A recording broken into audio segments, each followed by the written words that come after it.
കാട്ടാളൻ.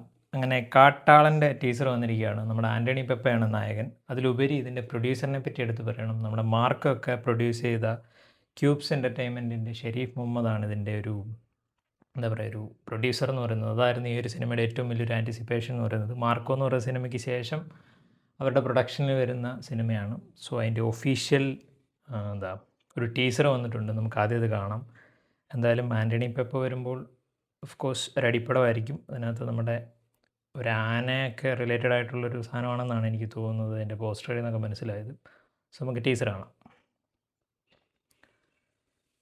Disclaimer.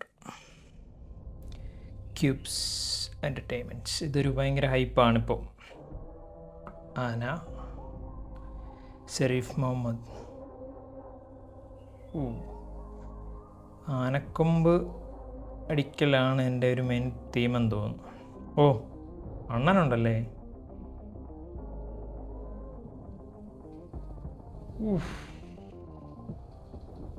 Overseas ഡയലോഗൊന്നുമില്ല, music വെച്ചുള്ളൊരു പരിപാടിയാണ്. ഒരു അടിപ്പടം ഇതിനകത്ത്. ഞാൻ ആക്ച്വലി ആർത്ത് പണ്ട് നമ്മുടെ ടോണി ജ നായകനായ ഒരു സിനിമ ഉണ്ടായിരുന്നു. ഒരു ആന, പുള്ളി വളർത്തുന്ന ഒരു ആനയെ ഒരു ടീം അടിച്ചുകൊണ്ട് പോകുന്നു, പിന്നെ അതന്വേഷിച്ച് പുള്ളി പോകുന്ന ഒരു ഐറ്റം സാധനം ഉണ്ടായിരുന്നു. ഞാൻ ആദ്യം കണ്ടപ്പോൾ അതിൻ്റെ ഒരു ഇൻസ്പിറേഷൻ, നായകൻ അങ്ങനെ എന്തെങ്കിലും ഒരു സെൻറ്റിമെൻറ്റ്സിൻ്റെ പുറകെ പോകുന്നതെന്നാണ്. പക്ഷേ ആൻ്റണി പെപ്പ ആക്ച്വലി ആനയുടെ ആനക്കൊമ്പ് അടിച്ചുകൊണ്ട് പോകുന്ന ഒരു ക്യാരക്ടറായിട്ടാണെന്ന് തോന്നുന്നു.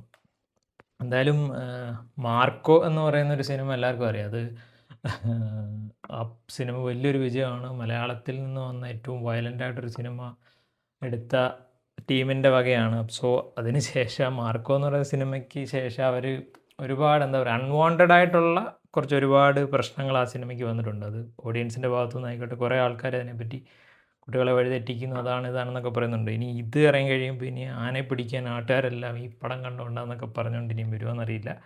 പക്ഷേ അവരുടെ ആ ഒരു ഇവരെടുക്കുന്ന തീമുകളായിക്കോട്ടെ, ഈ ഒരു പ്രൊഡക്ഷൻ ടീം എടുക്കുന്ന ആ തീമുകളൊക്കെ കുറച്ച് ഫ്രഷായിട്ട് എനിക്ക് ഇപ്പോഴും തോന്നാറുണ്ട്. സോ ഇത് അത് തന്നെയാണ് ഈ ഒരു സിനിമയിൽ ആൻ്റണി പെപ്പ നായകനാകുന്നതിലുപരി മാർക്കോ എന്ന് പറയുന്ന സിനിമയ്ക്ക് ശേഷം ഷെരീഫ് മുഹമ്മദ് അദ്ദേഹം പ്രൊഡ്യൂസ് ചെയ്യുന്നൊരു സിനിമ എന്ന് പറയുന്നതായിരുന്നു. അതായിരുന്നു ഏറ്റവും വലിയൊരു എക്സൈറ്റ്മെൻറ്റ് ഫാക്ടർ എന്ന് പറയുന്നത് ഫസ്റ്റ് തൊട്ടേ.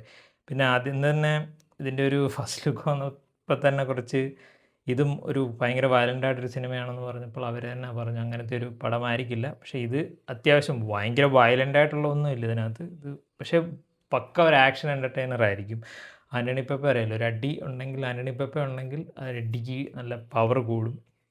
സോ അദ്ദേഹത്തിൻ്റെ രൂപം അല്ലെങ്കിൽ ഒരു ഇതെന്ന് പറയുന്നത് അങ്ങനത്തെ ക്യാരക്ടേഴ്സ് ചെയ്യാൻ ആപ്റ്റാണ്. ഇതിനകത്തും ഉണ്ട്. ഇത് ഫിസിക്കൂടെ കുറച്ച് സെറ്റ് ചെയ്തിട്ടുണ്ട്. കിഡിലൻ ബാക്ക്ഗ്രൗണ്ട് സ്കോറാണ്, കിഡിലൻ ക്യാമറ വർക്കാണ് എടുത്തു പറയുകയാണ്. ഇതിൻ്റെ സ്റ്റൺസ് ഇപ്പോൾ ഒരു ഫാസ്റ്റായിട്ടുള്ള കട്ടിൽ കണ്ടുകൊണ്ട് ഒരു പരിധിക്കപ്പുറത്തോട്ട് നമ്മൾ കണ്ടിട്ടുള്ള രീതിയിലുള്ള പരിപാടികളൊക്കെ തന്നെയാണ്. എനിക്ക് ഈ ഒരു പടം ആൻ്റണി പെപ്പ പോലുള്ള ഒരാളെ അവർ യൂസ് ചെയ്യുമ്പോൾ ഈ റോപ്പ് വെച്ചുള്ള കെട്ടിയിട്ടുള്ള പരിപാടി കുറച്ചുകൊണ്ട് അതല്ലാതുള്ള ഒരു ഹാൻഡ് ടു ഹാൻഡ് കോമ്പാക്റ്റൊക്കെ ആണെങ്കിൽ അടിപൊളിയായിരിക്കും. എസ്പെഷ്യലി അദ്ദേഹത്തിനെ കൊണ്ട് അത് പറ്റും. ആർ ഡി എക്സ് സിനിമയൊക്കെ അറിയാം. അതായത് നമുക്ക് ഫീൽ ചെയ്യും അയാൾ ഇടിക്കുന്നുണ്ടെ ഓക്കെ, അവൻ്റെ ഇടിക്ക് അത്രയും പവർ ഉണ്ടെന്ന് നമുക്ക് ഫീൽ ചെയ്യും, ഓഡിയൻസിനത് ഫീൽ ചെയ്യും. അങ്ങനത്തെ ഒരു ആക്ടറാണ് ആൻ്റണി പെപ്പ. അതിനകത്ത് ഇങ്ങനത്തെ ഒരു സെൻസിറ്റീവായ ഒരു ഇഷ്യൂ ആണ് ഈ ആനക്കൊമ്പ് അടിച്ചുകൊണ്ട് പോകലും. ഭയങ്കര പ്രശ്നമുള്ളൊരു അത് ഫോളോ ചെയ്യുന്നവർക്കറിയാം. അതിൻ്റെ ഒരു ഏരിയ എന്ന് പറയുന്നത് വളരെ വലുതാണ്, ഭയങ്കര സീരിയസ് ആയിട്ടൊരു ഇഷ്യൂ ആണ്. സോ അതിനെ ബേസ് ചെയ്തിട്ടുള്ളൊരു കഥ അതെങ്ങനെ എക്സിക്യൂട്ട് ചെയ്തിരിക്കും എന്നറിയാൻ വേണ്ടിയിട്ടാണ് ഭയങ്കര എക്സൈറ്റഡ് ആയിരിക്കുന്നത്. ഒരു ഫസ്റ്റ് ടീസർ നോക്കുമ്പോൾ വളരെ കുഞ്ഞതായിട്ടൊരു സാധനം, കുറേ ഫൈറ്റ് മാത്രമേ അതിനകത്ത് കാണിച്ചിട്ടുള്ളൂ. ബാക്കിയുള്ള നമ്മുടെ കബീർ, അദ്ദേഹം മാർക്കോയിൽ തന്നെ വില്ലനും ഉണ്ട്, അദ്ദേഹവും ഇതിനകത്തുണ്ട്. ഒരുപാട് വലിയൊരു സ്റ്റാർ കാസ്റ്റ് ഉണ്ട് ഇതിനകത്ത്.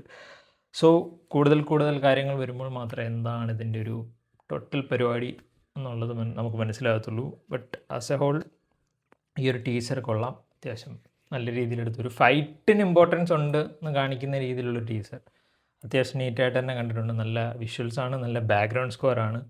പോൾ ജോർജ് ഡയറക്ടറിൻ്റെ അദ്ദേഹത്തിൻ്റെ ഡയറക്ടോറിയൽ ഡെബ്യൂ ആണെന്നാണ് എനിക്ക് തോന്നുന്നത്. പോൾ ജോർജ്, അതെ, അദ്ദേഹത്തിൻ്റെ ഡയറക്ടോറിയൽ ഡെബ്യൂ ആണെന്നാണ് തോന്നുന്നത്. സോ നല്ലൊരു പ്രോഡക്റ്റ് അദ്ദേഹത്തിൻ്റെ ഭാഗത്തുനിന്ന് കിട്ടുമെന്ന് പ്രതീക്ഷിക്കുന്നു. സോ കുഞ്ഞൊരു ടീസർ, ട്രെയിലറുകളും ബാക്കിയുള്ള വിശേഷങ്ങളും ഒക്കെ ഉടനെ വരട്ടെ. മെയ്യിലാണ് റിലീസ്. സോ നിങ്ങൾ ഈ ഒരു ടീസർ കണ്ടിട്ടുണ്ടെങ്കിൽ എൻ്റെ അഭിപ്രായം പറയാം.